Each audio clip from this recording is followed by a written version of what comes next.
오픈AI가 갑자기 로봇셀을 내야 한다고 선언했습니다. 챗GPT 만든 그 오픈AI 맞아요. AI로 돈 버는 회사가 AI한테 세금 매기자고 했으니 이게 말이 되는 건지 싶으시죠? 근데 이 발표 단순한 기업 보도자료가 아니에요.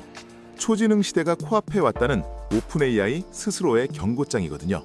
로봇세가 왜 갑자기 전 세계 핵심 의제로 떠올랐고 이게 우리 삶을 어떻게 바꿀까요? 2017년 당시 빌 게이츠가 한 인터뷰에서 황당한 말을 하나 합니다. 노동자는 월급에 세금을 내잖아요. 그런데 왜 로봇은 세금을 안 내죠? 너무 당연한 말 같은데 당시 업계 반응은 싸늘했어요.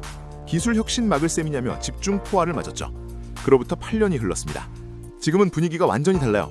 노벨 경제학상 수상자인 MIT 다론 아제몰루 교수, 스탠퍼드의 에릭 브리뇰프슨 교수, 스위스 인공지능 연구원까지 줄줄이 로봇세는 실용적인 재정 도구라고 나서고 있거든요. 뭐가 바뀐 걸까요? 간단해요. 로봇이 진짜로 공장에 들어오기 시작한 겁니다. 보스턴 다이나믹스의 휴머노이드 로봇 아틀라스, 현대차 공장에 2028년 투입 예정이에요. 현대차 노조가 단 1대도 못 들어온다는 성명까지 낸 그 로봇이요. 로봇세가 뭔지 모르시는 분들을 위해 아주 쉽게 설명할게요. 쉽게 말해 사람 대신 일하는 기계한테 사람 세금 대신 걷는 돈이에요. 자, 여기서부터가 진짜입니다. 오픈AI가 이번에 낸 정책 제안서 이름이 뭔지 아세요? 인간 중심 아이디어예요. AI 회사가 인간 중심을 강조했다는 게 이미 뭔가를 시사하죠. 오픈AI는 보고서에서 이렇게 말합니다. 초지능 시대가 다가오면서 정책을 점진적으로 수정하는 것만으로는 충분하지 않다.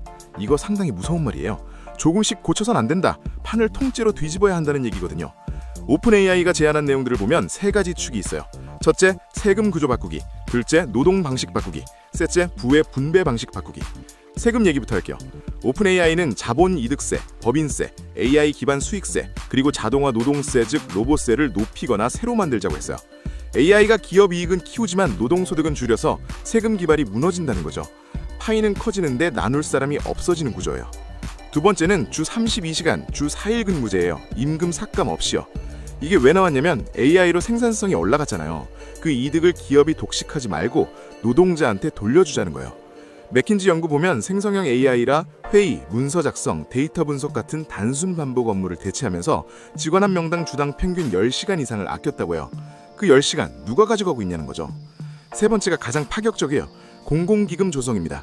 주식 투자 안 한 시민한테도 AI 경제 성장의 몫을 나눠주자는 거예요. 그러니까 AI가 만들어낸 수익 일부를 국가 기금에 넣고 국민 모두에게 배당처럼 지급하는 방식이죠. 이게 기본소득론이랑 연결됩니다. 핀란드, 캐나다에서 이미 기본소득 실험을 했는데 옥스퍼드 마틴 스쿨 연구진은 이걸 AI 시대에 인간이 창의적 활동에 전념하게 하는 사회적 하부 구조라고 불렀어요. 재미있는 건 이겁니다. 이 모든 걸 제안한 게 AI 규제 완화를 줄곧 지지해온 오픈AI라는 거예요. 트럼프 정부와 보조를 맞춰온 회사가 갑자기 법인세 올리고 로봇세 만들고 기본소득 설계하자고 했으니 미국 언론이 눈이 휘둥그레진 거죠. 월스트리트 저널은 이 보고서가 트럼프와 민주당 사이에서 줄타기하는 행보라고 분석했어요. 빅테크 수장들도 같은 목소리를 내고 있어요.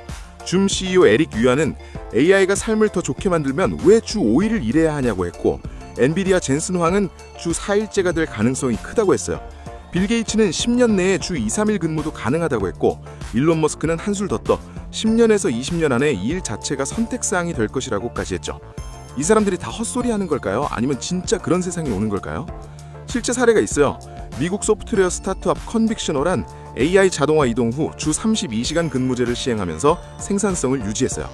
캐나다 법률회사도 AI로 문서 작성, 리서치를 돌리면서 주 4일제를 유지하고 있죠.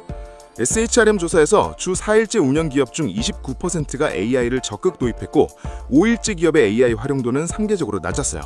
일하는 시간과 생산성의 방정식이 바뀌고 있는 거예요. 로봇세 부과 방식도 여러 가지가 논의돼요. 로봇이 대체한 노동자의 임금을 기준으로 세금 매기는 가상이득세, 로봇 도입으로 얻은 초과이익에 부과하는 초과이득세, 그리고 AI 사용 자체에 부과하는 AI 소비세가 있어요. 각각 장단점이 있는데 공통된 문제가 있어요. 로봇 덕분에 이익이 난 건지 마케팅 또는 다른 요인 덕분인지 구별하기 정말 어렵다는 거예요. 개념은 단순한데 실행이 복잡한 거죠. 근데 이게 마냥 좋은 건 아니에요. 반대론도 꽤 강해요. 첫 번째 반론은 기술 혁신 억제예요. 로봇세를 매기면 로봇 도입 비용이 올라가고 속도가 느려져요. 그럼 로봇세 없는 나라로 공장이 옮겨가는 조세 회피 현상이 생길 수 있죠. 공장이 없는 것보다는 로봇 공장이라도 있는 게 낫다는 논리예요. 그래서 로봇세가 효과를 내려면 국제 공조가 필수라는 말이 나오는 겁니다. 두 번째 반론, 재원 지속 가능성이에요.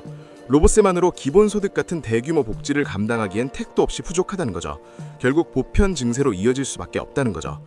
보수 경제학자들은 검증되지 않은 기본소득을 위해 로봇세를 도입하는 건 기술 혁신을 죽이는 포퓰리즘이라고 강하게 비판해요. 로봇세는 기본소득보다 실직 노동자 재교육에 써야 한다는 거예요. 세 번째 반론, 이게 좀 아이러니해요. 로봇이 정말 일자리를 뺏고 있냐는 거예요. 현대차 로봇 담당 고위 관계자는 현재 기술 수준으로 인간을 완전히 대체하는 건 시기상조라고 했어요. 자동차 의장 공정처럼 마찰력과 힘의 미세한 조절은 로봇이 아직 완벽히 못한대요. 사실 로봇 도입이 고용을 늘릴 수도 있어요. 로봇 덕분에 사업이 확장되면 일자리도 더 생길 수 있거든요. 보는 범위에 따라 결론이 달라지는 거예요. 그럼 누가 먼저 타격받냐?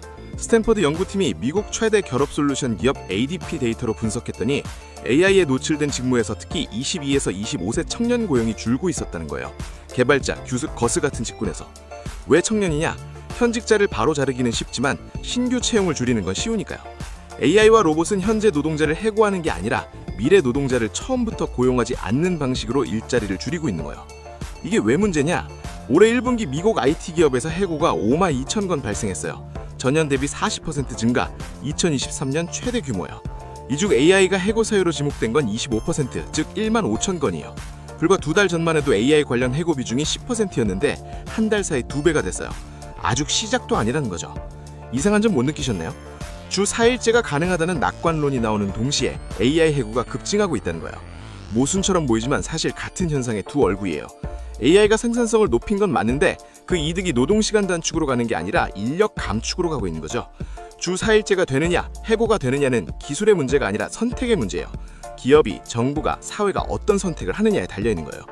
반도론자 말도 완전히 틀린 건 아니에요. 역사적으로 기술 혁신이 일자리를 없앤 것만은 아니에요.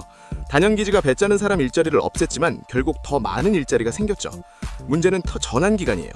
증기기관에서 전기로 넘어갈 때 수십 년이 걸렸어요. AI는 그 전환을 5에서 10년 안에 압축해서 하려고 하는 거예요. 사회 안전망이 따라갈 시간이 없다는 게 진짜 위기인 거죠. 그래서 로봇세 논의의 핵심은 사실 세금이 아니에요. 타이밍이에요. 기술 변화 속도와 사회 제도 변화 속도 사이의 간격을 어떻게 메우냐는 거죠. 오픈 AI도 보고서에서 정책이 기술 변화를 따라잡지 못하면 제도와 사회 안전망이 뒤처진다고 했어요. 로봇세는 그 간격을 돈으로 메우는 시도예요. 로봇이 벌어들인 돈으로 로봇에 밀려난 사람을 먹여 살리는 구조를 만드는 거죠. 앞으로 어떤 세상이 오느냐? 낙관 시나리오는 이래요. 로봇과 AI가 힘들고 반복적인 일을 맡고 인간은 창의적이고 의미 있는 일에 집중해요. 주 3, 4일 일하면서 나머지 시간에는 예술, 돌봄, 지역 공동체 활동을 해요. 로봇세로 거둔 돈이 공공기금이 되고 그 배당이 모든 시민에게 돌아가요. 일하지 않아도 최소한의 삶이 보장되는 거죠. 기술이 인간에게 자유를 선물하는 시나리오예요. 비관 시나리오는 이래요. 로봇의 도입 논의가 국제 합의 실패로 공전하고 기업들은 규제 없는 나라로 공장을 옮겨요. 일자리는 줄어드는데 재원은 확보되지 않아요. 주 4일제는 일부 화이트 칼라에게나마 해당하고 블루 칼라와 저소득층은 더 빠르게 대체돼요. AI가 이득은 일부 자본가에게 집중되고 나머지는 플랫폼 노동으로 몰립니다. AI가 자유를 주는 게 아니라 격차를 키우는 시나리오예요. 어느 쪽이 될지는 결국 지금 우리가 어떤 제도를 설계하느냐에 달려있어요. 한국보건사회연구원은 로봇세 논의가 단순한 세수 문제를 넘어서 기술 진보의 혜택을 사회적으로 어떻게 공유할 것인가에 대한 철학적 질문이라고 했어요. 도입 여부가 아니라 어떻게 설계할 것인지를 지금 논의해야 한다는 거예요. 앞으로 어떻게 될지 지켜봐야겠습니다. 다만 한 가지는 분명해요. 로봇세와 주 4일제 논의는 이제 이상론이 아니에요. 오픈 AI 같은 회사가 직접 정책 제안서를 내고 노벨상 수상자들이 지지하고 실제 기업들이 시범 도입하는 현실의 문제가 됐거든요. 기계가 일하는 세상, 인간은 어떻게 살 것인가? 이건 결국 우리 모두의 질문입니다. 여러분은 어떻게 생각하시나요? 오늘 영상 여기까지고요. 다음 영상에서 뵙나요? 감사합니다.